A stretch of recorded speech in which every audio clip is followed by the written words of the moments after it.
the gunpowder is here, but what to do with it? Shall I destroy it? To ensure that no one will use it against the people of Paris? Or shall I entrust it to General de Lafayette?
I will see to it the Citoyen Lavoisier's wish is granted. Too much blood has been shed already.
have Monsieur de Mirabeau so terrified. I shall deliver it to him shortly.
General Lafayette.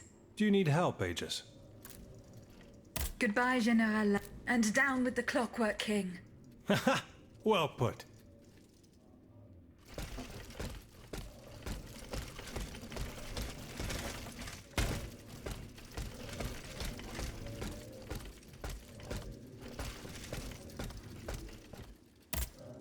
Citoyen Lavoisier.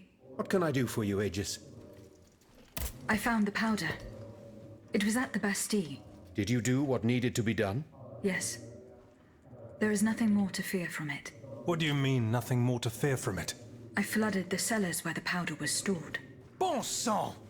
Lavoisier! Why did you put our fate in the hands of a cursed machine? This machine, as you say, just saved you from certain annihilation. No, you have rendered us impotent. Come now, monsieur. Get a hold of yourself. Mon Dieu! Everything I attempt seems doomed to fail. I fear we no longer have any chance of winning this war. Please, calm yourself. What you fear is the loss of your own personal interests. Everyone here is convinced of this. Goodbye, Citoyen Lavoisier. And down with despotism.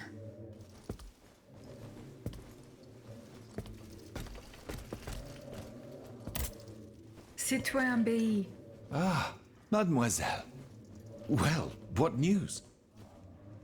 Goodbye, Citoyen Bay. Vive la nation.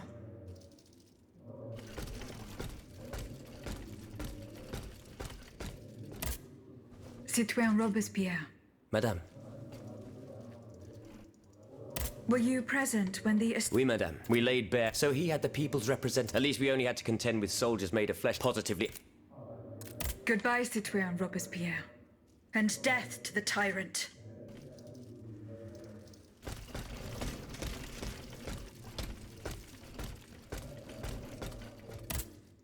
Citoyen Mirabeau. Here is the letter sent by your father to the Lieutenant General de Police. You were right. Mon Dieu. So this is what the Cur had in store for me. A new lettre de cachet with a royal seal. He sentenced me to spend the rest of my days in the Château de Vincennes. To return to the cell where he had me locked up 12 years ago. Those 10 square feet where I lay at death's door for 42 months on end. 14 seasons, spent with chattering teeth, coughing up a bucket full of bile and blood every day. Your own father had you thrown in jail. Alas, such is the sad truth. What crime did he hold you to be guilty of? He disapproved of the follies of the young man I was back then, and my love for a certain someone. A woman whom an unjust law kept me apart from. I was free and besotted with happiness, Aegis. And that was a crime in the eyes of my father, the Marquis. I sullied the Mirabeau name, so he felt it necessary to steal my youth and clap his wayward son in irons. What does this letter matter in the face of the mortal peril that hangs over all the king's enemies? You must put yourself in my shoes to understand. If the king wins this war, he will send all the brave men here to the scaffold. And I am certain they will climb the steps with their heads held high. But if you hadn't taken that letter, I would have suffered a far darker fate. Louis the Mad would have made it his duty to respect my father's last wishes. But I would rather die, whether a hero or a coward, than return to Vincennes. There is no worse hell on earth than that infernal dungeon. Was there no trial? One would imagine. Those damned lettres de cachet. For centuries, a powerful man, whether a king or a father, needs simply put pen to paper, and an innocent man is thrown into prison. The poor soul sees neither judge nor lawyer. In the space of an hour, he moves from the light into darkness, and his cries for help fall futilely on the cold stone of the dungeon walls. I am just one of many victims, whose ranks range from the most famous to the most lowly, from Voltaire and Diderot to the unfortunate children whose dark fates will never be known. In any case, I must now express my eternal gratitude, even though no words, no matter how eloquent, can express its depth. I owe everything to you, Aegis. You, who've broken my chains forever. Whatever happens now, I will be free to live or die for the nation. As for the Marquis de Mirabeau, that criminal whom misfortune chose as my father, let us consider him dead, shall we? Let him choke on loneliness and regret, once and for all.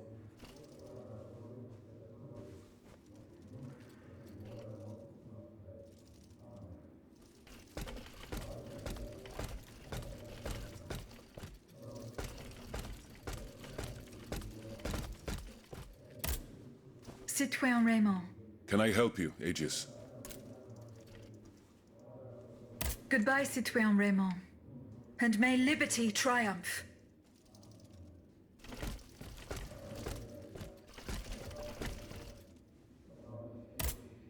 Monseigneur. What can I do for you, Aegis? Goodbye, Monseigneur. Vive la nation. If that is your dearest wish, then so be it.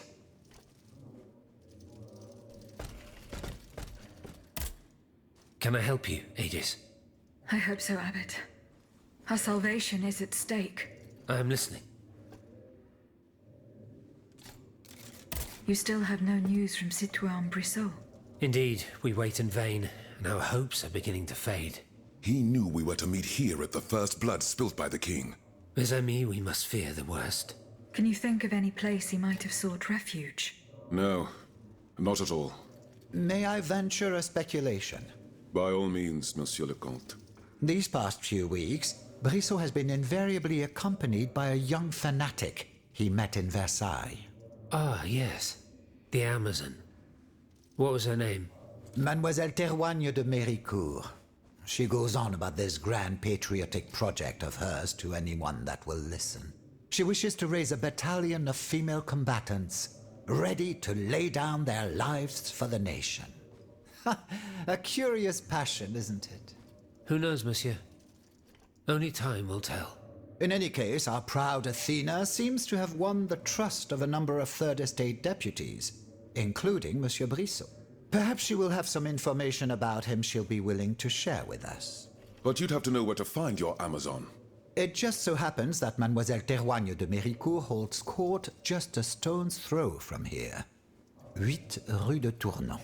No doubt Aegis will be able to make her way there without any trouble. We need only hope that our Amazon has taken shelter there to escape the royal terror.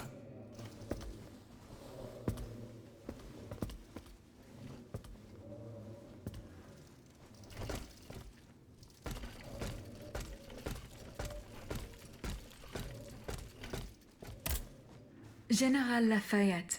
Do you need help, Aegis? Goodbye, General Lafayette.